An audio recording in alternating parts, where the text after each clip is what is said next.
फिर रहा था कि पहले तो मुंह बोला भाई था, फिर कह रहा था कि हम उनके लिए जान दे देंगे, मेरे सम्मान की बात है तो क्यों नकारा। अब आ जाए सामने मुखाग्नि देने के लिए अंतिम विदाई तक हजारों की संख्या में, जहां पर कोने कोने से पूरे प्रदेश से लोग आए हैं। वो अर्जुन जो कह रहा था मेरा सम्मान फंस गया है, आज क्यों नहीं दिख रहा है? आप बता दीजिए क्यों नहीं दिख रहा है? मतलब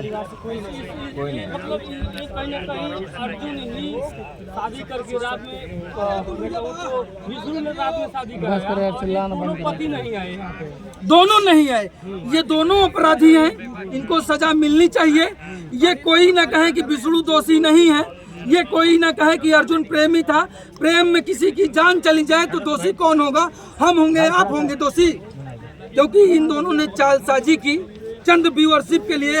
और आज मालती को हाथ धोना पड़ा अपनी जिंदगी से, और एक बच्चे को अपनी माँ से, एक पिता को अपनी पुत्र से। बहुत बड़ा आरोप लगाए हैं। जब एक तरफ गोरखपुरिया समझौता करा के इन लोगों को भेज देती है घर, फिर गोरखपुरिया भौजी का होता है कि विष्णु राज की तरफ आ जाती है। वही तो बता रहे हैं, इनका ना तो आप चाल चरित्र समझ पाएंगे, ना तो दोहरा चरित्र। इसी को तो कहते हैं मित्र, दोहरा चरित्र। और किसको कहते हैं आप बताइए?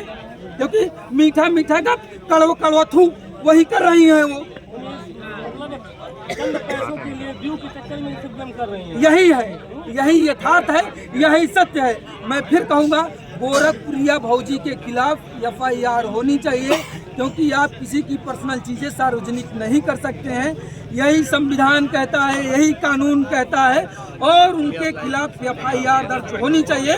और अगर कोई नहीं करवाता है तो मैं स्वयं करवाऊंगा, क्योंकि वो भी इस प्रकरण में बिल्कुल इन्वॉल्व है, जितना कि अर्जुन। क्योंकि उन्हीं के साथ पे वो मीडिएटर बन रही थी ना, और क्या मीडिएटर बन रही थी कि हम चलिए अर्जुन से सुलह समझौता करवा देंगे, कि चलिए अब मालती और विष्णु फिर पहले की तरह रहने लगेंगे। वही हुआ, लेकिन वो अपने व्यूअरशिप के लिए चलिए हम मालती का वो करा देंगे,